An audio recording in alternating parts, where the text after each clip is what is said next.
All right, coming in at number 5, a new cancer death rate study just released this morning. The new report from the American Cancer Society finds cancer death rates have fallen 33% since 1991.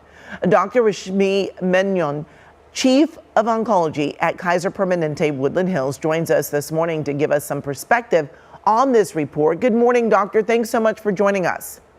Good morning. Thanks so much for having me. Absolutely. Now, this study attributes this progress to successful cancer treatment, and it specifically notes a drop in smoking and increases in early detection. Are you seeing this really play out with your own patients? Definitely. In the past several decades, the increase in screening techniques and patient awareness, along with patient awareness of improvements in lifestyle, decreases in smoking, and focusing on diet have made an amazing improvement in how patients are doing. But I think most excitingly, some of the treatments we're giving in the clinic are making a huge impact on how patients do. And some of these patients really have not experienced a lot of toxicity, but have reaped the benefits and are living longer than ever. Well, the new report finds that the 5-year survival rate for all cancers combined has increased from 49% for diagnosis in the mid-1970s to 68% during the time frame of 2012 and 2018. How do you think COVID might actually affect these numbers going forward? What we saw at the onset of COVID was a dramatic decrease in screening, decreases in cancer surgeries, and there wasn't necessarily a robust rebound even in the years afterwards. So there's a lot of catch up that we're doing right now.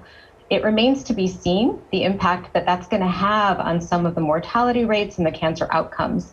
But all the more reason for people to get out there and make sure they focus on appropriate screening and what's recommended by their physicians.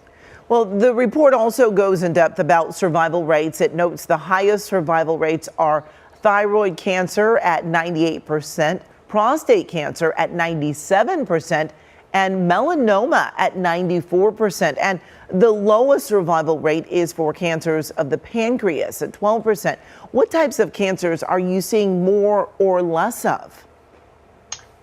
Well, we've seen rises in the incidence of certain cancers, certainly breast and prostate. There's been an increase in the incidence of uterine cancer. Again, we're doing better than ever in many of these cancer subtypes, but there are still cancers where we struggle. So you had shown pancreatic cancer as one of the difficult ones. And some of these cancers we still haven't come up with great screening programs for or effective ways of detecting them early. We've had new approvals in terms of the drugs, but some of the incremental benefits haven't been as great as other tumor types. So there's still a lot of opportunity in terms of understanding how these cancers work, developing the drugs that are going to work best for our patients. And hopefully we're going to start to see improvements in those as well. All right, doctor, thank you so much for joining us this morning. We appreciate your time. Thank you. CBS News Los Angeles, your local news, streaming wherever, whenever. Got your phone handy? Of course you do. Scan this right here. Download the CBS LA app. And just like that, you're connected to all the best local news and videos. Now, if only everything were this easy.